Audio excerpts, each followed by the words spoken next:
Okay, I think you guys can see the screen. All right. Let me just, there we go. So welcome to our June 2023 Lunch and Learn. Thank you for joining us. We're going to be talking today about Japanese beetle. I thought for this summer that we would focus a little bit more on things that we're doing and seeing in the vineyard, because I think a lot of us are putting time and effort there. And the reason I chose Japanese beetle at the beginning of June is I think that by the next month, by the beginning of July, they're kind of out in full force. So I thought let's talk about it a month early, get our heads wrapped around it, start thinking about it and getting prepared. A lot of you have been dealing with Japanese beetle for a while, for years and years already, but maybe we'll bring up something you didn't know today. Maybe the discussion will bring up some ideas that other people are doing and things like that. So let's jump into it. And when we get to the discussion as well, Randall Voss is here to help me answer some of your questions. Okay, so let's see. So, Japanese beetle, scarab beetle from Japan. It's not very destructive in Japan because it has some natural predators over there. What those are, I'm not exactly sure. I'm assuming some birds or things like that. Birds, reptiles, that sort of thing. But anyway, not very destructive over there. Here, in all of the life stages, they can pose problems. The larvae themselves, they over winter as larvae, and then when they start to wake up, they start to feed on the roots of some of the grasses. And I'll talk about I won't talk about it here, but I'll talk about there are some controls that you can do that target the larvae or the grubs, but they're not as recommended. Let me put it that way, but we'll get into that in a bit.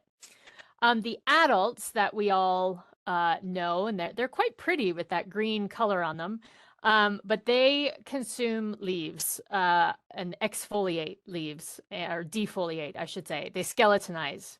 They don't exfoliate leaves. They skeletonize leaves or defoliate them. But they are a pest for many, many, many plants, over 300 different species of plants. Vitis is a particular one that they really love. Rose bushes, raspberry and blackberry, nightshades like tomato and eggplant, apple, maple, willow, walnut. I've seen them on my hibiscus, my hardy hibiscus at home.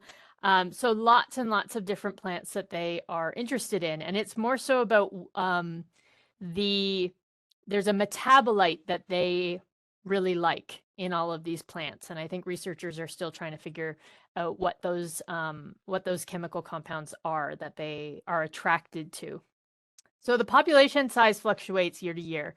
And that most likely depends on how the winter was and how those grubs overwintered, and then how the spring is. And so there's a bunch of different factors. But I do remember I arrived in Iowa in 2015, but I remember 2017. So early on of me being here, I remember 2017 being a particularly bad year. And I'll show you a picture from that year in just a second. So the different life stages, I wanted to point this out just in case you do, see these in your vineyard.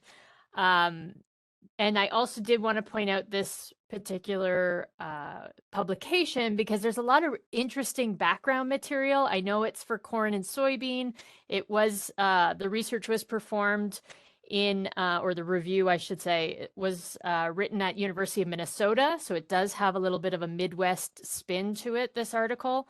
But it gives a lot of really good background information about the Japanese beetle and the different life stages and things like that. So I wanted to include that in case you might want to, do some light reading on the weekend or in the evenings. So I think we know these are what we're looking at. Adult is what we all probably are very familiar with. So on grapes, this is what they do. They defoliate, they skeletonize the leaves. You can see the my laser pointer here. You can see that they just left the veins behind, and they, yeah, go to town on the green parts of the leaf, which, as you can imagine, is problematic when it comes to photosynthesis. And this is where we're getting sugars generated, and just for also the overwintering of the plant, you want to have good photosynthesis so that we're accumulating some sugars that go into the canes and whatnot. So this is problematic. Um, this was so back in 2017, there was a grower winemaker here in Iowa, and I remember having a conversation with him, and he said that around the 4th of July weekend, this is from, like I said, a particularly bad year, and so we were talking about Japanese beetle being really bad, and unfortunately, on that 4th of July weekend, he didn't get a chance to get out. A lot of us get busy, and this is part of the reason I wanted to do this presentation was that's when it seems to crop up or pop up in Iowa is this holiday weekend. We're busy in our wineries and our personal lives, lots of things going on. And if you leave it and don't pre-plan, this is the kind of thing that can happen. This is a Brianna vine, and it was just, I think the entire plot was basically completely defoliated after he went back in, I think around July 7th. And as you can see, the little grapes in there, they are not done. They need some more, photosynthesis. I'll be honest, I don't remember what happened to this crop. Um, I'm not sure if it was a total loss. But yeah, I wanted to show this and make the warning, I suppose, to just be aware, especially around that holiday weekend, that that's when Japanese beetles, I think, can become problematic. And just some pre-planning and pre-scouting and monitoring is probably a good idea.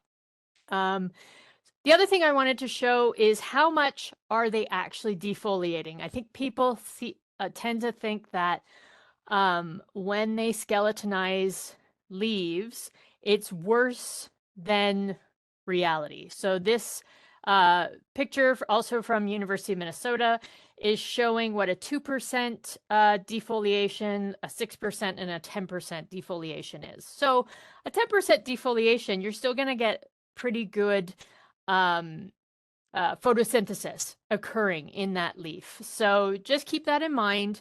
We don't want total defoliation like we saw on that Brianna vine, but we can tolerate some feeding, I would say.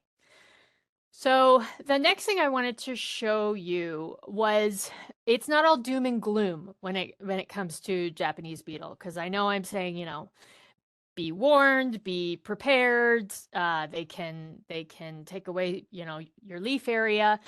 But this is a study, and I know it's old. It's from 1989. I think it was performed in 1986, this particular experiment.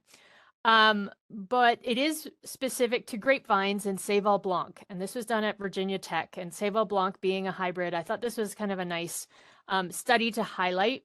So they had 4 different treatments. They had the control, where they were spraying with carbaryl, or 7 is what I think is the trade name. They were spraying with that regularly. So they were trying to control and have 0 Japanese beetles in the control vines. They had a natural infestation. They didn't spray with anything. They just let whatever was naturally going to be present do its thing around the vines. And then they had 2 treatments where they caged the vines and for a specific time period. So one was pre-veraison, the other was post-veraison.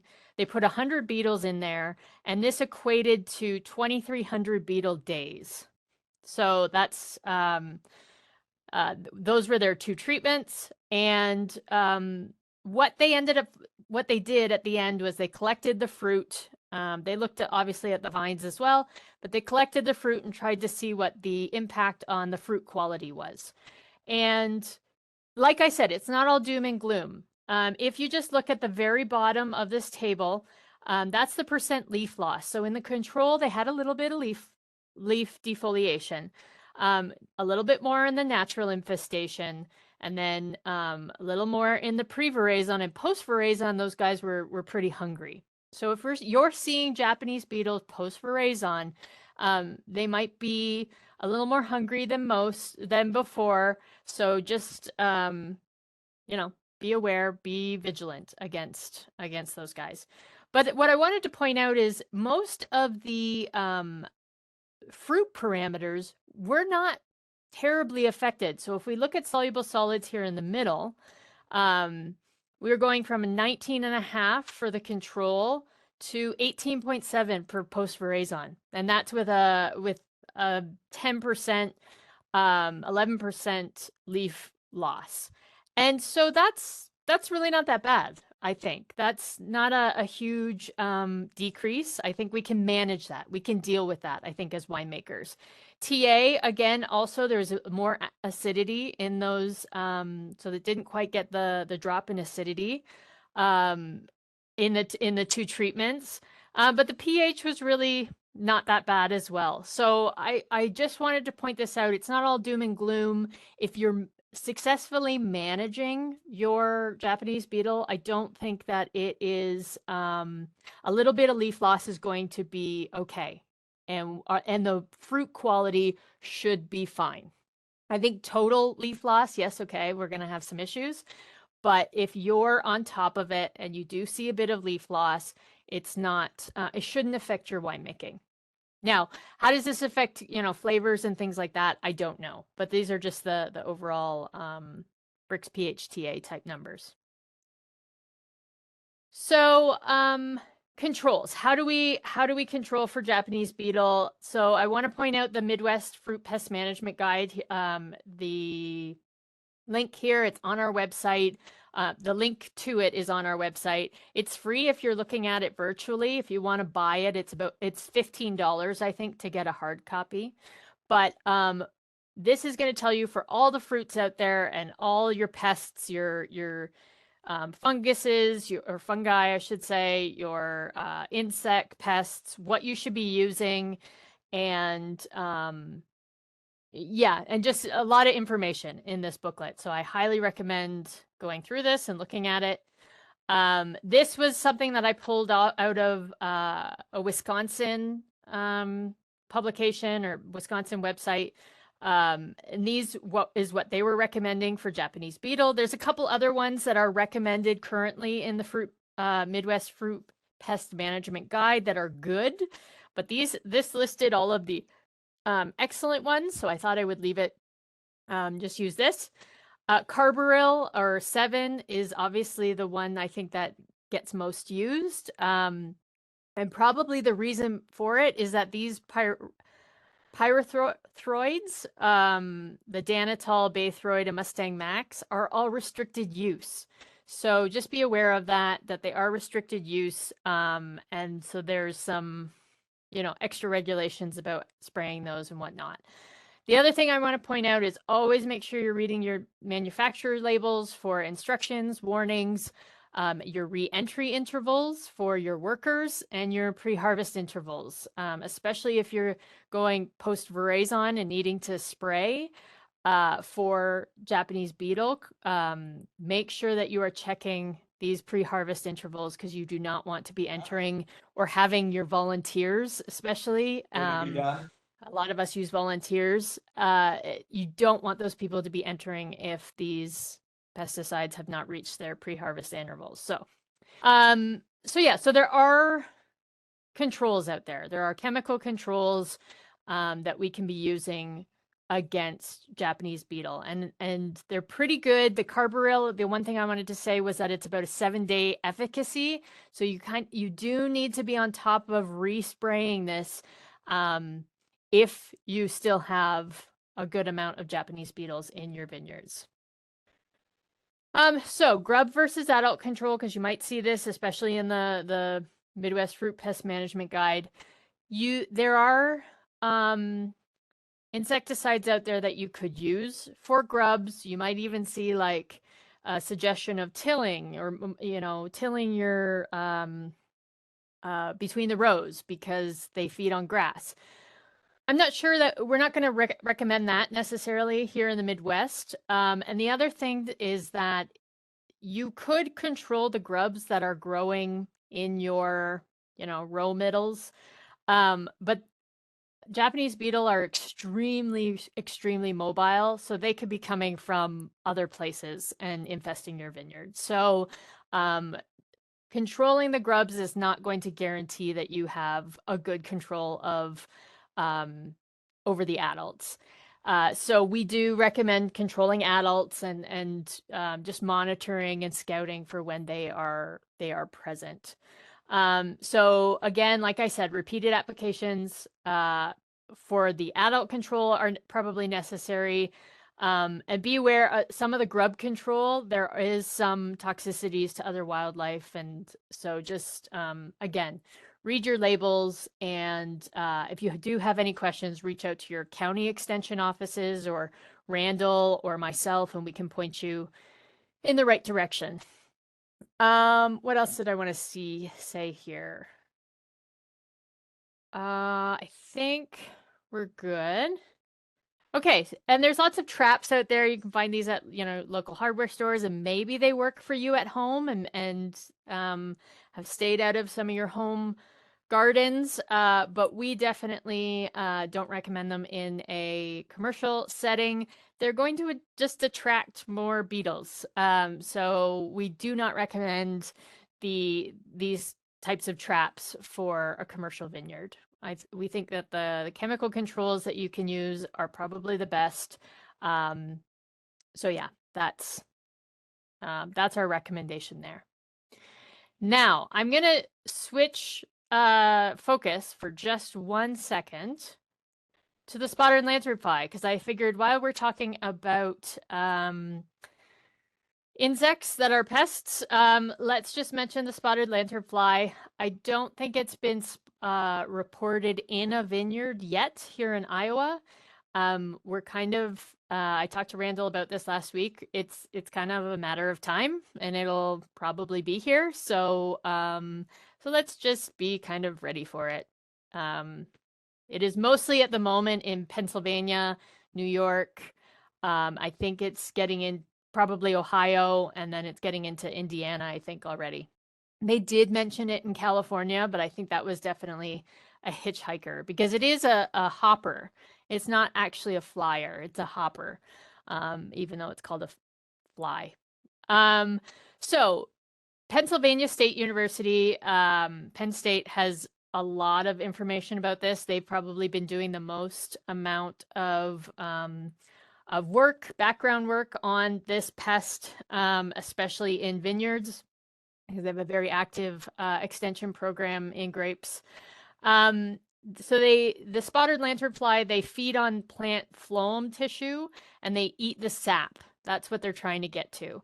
But they do damage quite badly the canes and the shoots, and yeah, they're a major problem.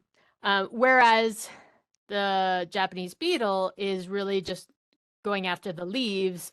These guys are going after the trunks, the canes. So they are more detrimental to your grapevines.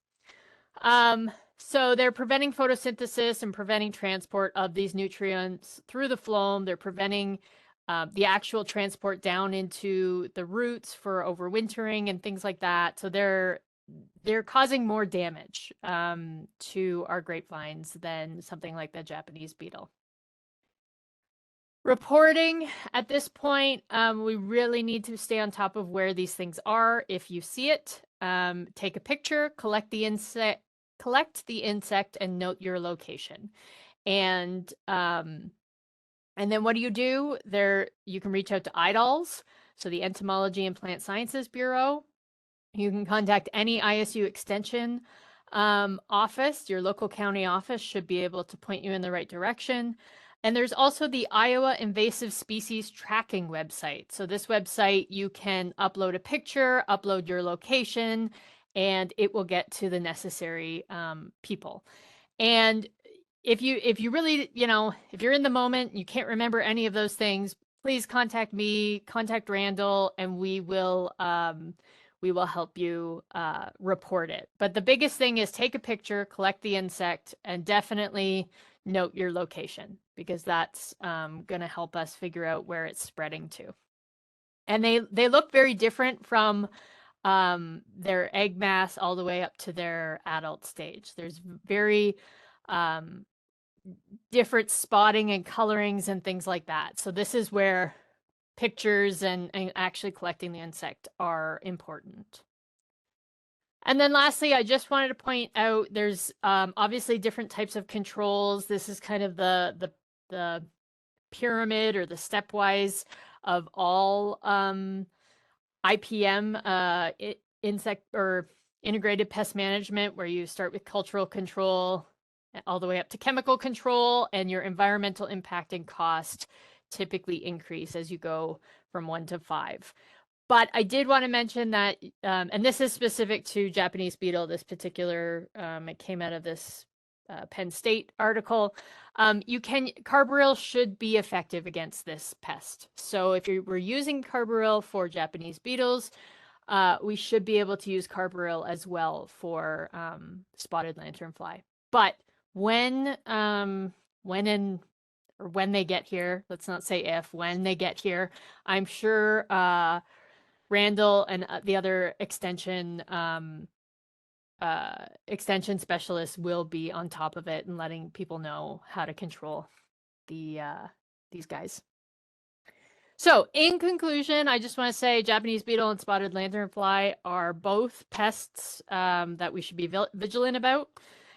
In the vineyards, we want to be doing monitoring and scouting of your vineyards. If you've got workers in there, instead of going out yourself as a winemaker or grower or whatever your position is, I highly suggest you get out weekly and be monitoring your own vineyard, because it's just always good to be seeing what's happening in terms of grape development, but also to be seeing what other kinds of issues you may be dealing with. Some chemical controls will work for both. It looks like carbaryl will be effective for both. So again, pay attention to your labels for your reentry intervals and your pre-harvest intervals, especially again if you have workers or volunteers coming to harvest and that sort of thing. And then just another plug for the Midwest Fruit Pest Management Guide, because there is a lot of information in there for all pests, not just insects, but, like I said, our fungi and bacterial and all those sort of things. So there's lots and lots of information. And if you're having trouble finding something in there or reading the tables, again, please reach out to myself or Randall, and we will make sure that it's the information is clear for you.